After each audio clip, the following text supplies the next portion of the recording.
السلام فرمای چې کله انسان مړ شي انقطع عمله عمل ختم شي الا من ثلاث درې شیزونه قبر ته رسیخه په کولو غوږونو یې واورئ مارکیټونه پیدا نه کوي ډیرې پیدا نه کوي 2 کروڑ روپو گاډې پاتې شو بس پاتې دی خبره ختم یو اتانیس پکیم د اخرت خیر په دی کورونو کې او په دیرو کې په گاډو کې نشته الا من ثلاث درې سيزونه برسي صدقه جاریه چا جمعات جوړ کړي دي مدرسې جوړ کړي دا کوی کنسته دي د سکار کړي دي چې هغه د مرګ نه پسوم آباد دي قبر تبا اجر میلاوي بختور دي د جمعاتونو خاوندان چې چا جمعاتونو لزمکی ورکړي بختور دي د مدارس مالکان چې چا مدرسو لزمکی ورکړي او چا جوړي کړي دویم او علم ينتفع به چې یو سړی علم کړي او هغه په دنیا کې خور کړي چې دې مرشي شاګردان هغه علم خوري د قبر ته اجر رسیږي دو سیزه شول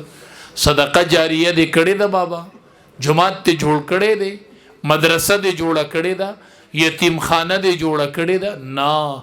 علم دې کړي او چې هغه دې خور کړي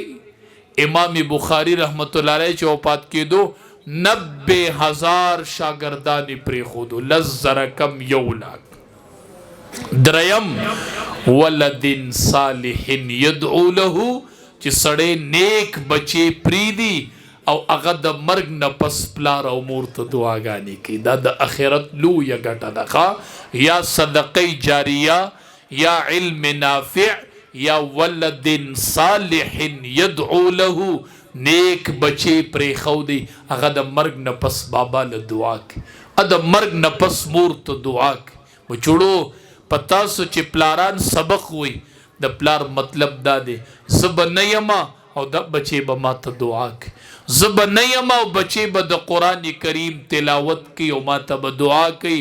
دا د اخرت لویه ګټه ده چې کله سړی وفات شي نو خلک وي الکه گاډې ته پاتې شو سو کوئی دیره ته پاتې شو سو کوئی دکانونه ته پاتې شو یو فرشته بلې ته وي ما قدم مخې ته سلی ګلی دي مخې ته سشیشتا رستو پریدا مخې ته بچیشتا مدرسه شتا او یو حافظ قرآن بچیشتا دی د قرآن حافظ شتا دی یو عالم شتا دی نیک بچی چې پری خو دی دا د مرګ نه پس مور او پلار ته دعا کوي دا ډیره لویه ګټه ده ما داسې بچي ولیدل چې مور په وصیت کړي حافظ بچي عالم بچي بچیا ما پتا حفظ کړو بچیا ما پتا علم کړو بچیا پخپل به زما جنازه کوي بچیا زما جنازه به پخپل کوي زه دنیا کې دی یوې جنازې ته صرف زیریږم چې جنازه او دنیا خلق علما راغلی مشران او چې د جنازې ټیم شي یو ینګ الک را مخې ته شي او په مخې اوخ کې بهیږي وي الله اکبر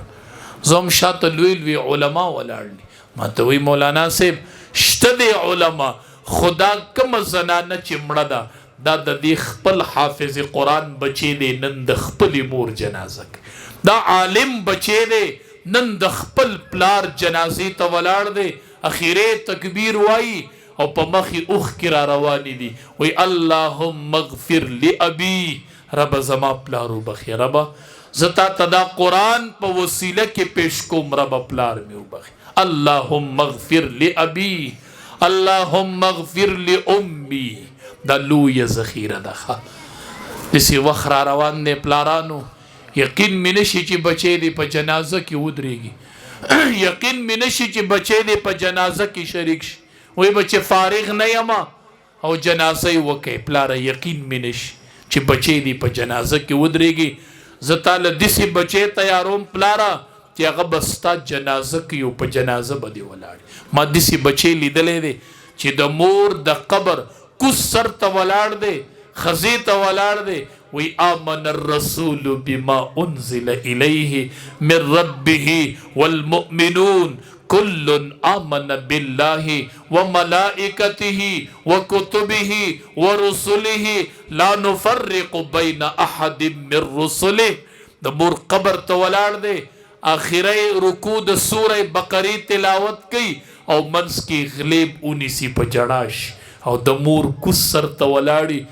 کوزی خزی ته ولاړی او پسینه کې قرآن پروت دی او د مور قبر ته ولاړ دی او په مخې د اوښ کو سیلاب را روان دی، خپل مور قبر ته ولاړ دی او د سوره فاتحه د سوره بقره اخیری رکوع تلاوت. ما داسې بچی ولیدو،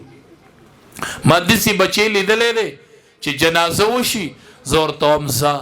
د مور جنازه مولي صاحب ما پرېږده، زه به هسې دې قبر سره لږ کښېنم، ما پرېږده. د دلته څه کوې؟ هسې مولي صاحب ما پرېږده، دا زما مور ده،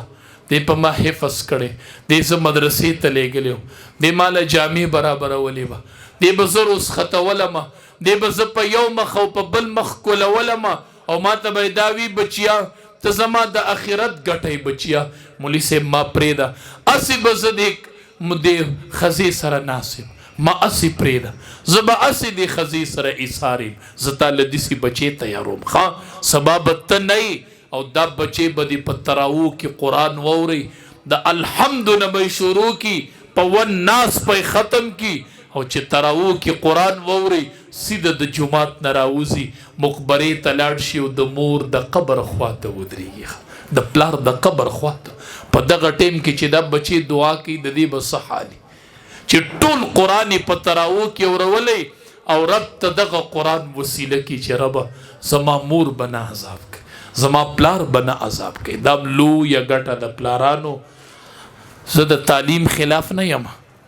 زه د تعلیم خلاف نه یم، زه هم تعلیم پې وکړه خو قرآن ورته م وښیه. کو دې ورته قرآن نه ویلی او تعلیم دې پې وکړو بابا بیا به خفه کېږي نه ښه. بیا چې د جدایۍ ټیم راشي یو وی دا ستا پلار دی، بل وی ستا پلار دی، قرآن یې نه دی ویلی وقضى ربک الا تعبدوا الا ایاه وبالوالدین احسانا اما یبلغن عندك الكبر احدهما او كلاهما فلا تقل لهما اف ولا تنهرهما. نه دی ویلی قرآن، نه دی ویلی زما د محبوب جانان احادیث چې رغم انف بیا وی پوزه دی په خورو کې ککړی شي، بیا وی پوزه دی په خورو کې ککړی شي. صحابي ورته وی د چا؟ وی د هغه کس چې مور او پلار دواړه یا یو په حالت د بوډاوالي کې عمومي او دومره خدمت اونکي چې دی په جنت ته لاړ شي، د دې سړي دی پوزه په خورو کې ککړی. خبر دی بچي؟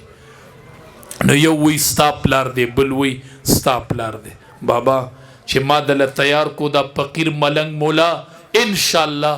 کو د جدایۍ ټیم راغی یو بچی به وی چې گاډې زما پلار ته نه خبره ښه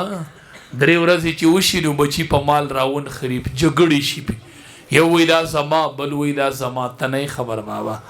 مړ لا نه ژوندی خو چې پریوځي نو بچی خبرې شروع کړي یو وی دا زما بل وی دا زما. بابا زه چې دله تیار کما او د جدایۍ ټیم راغی یو بچی به دی وی چې گاډې زما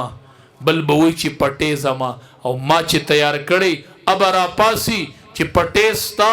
گاډې ستا او ستا نه به دواړه لاس تو کی چې د جنت د مینځ دروازه زما وستا ما ته پرېږده ښه.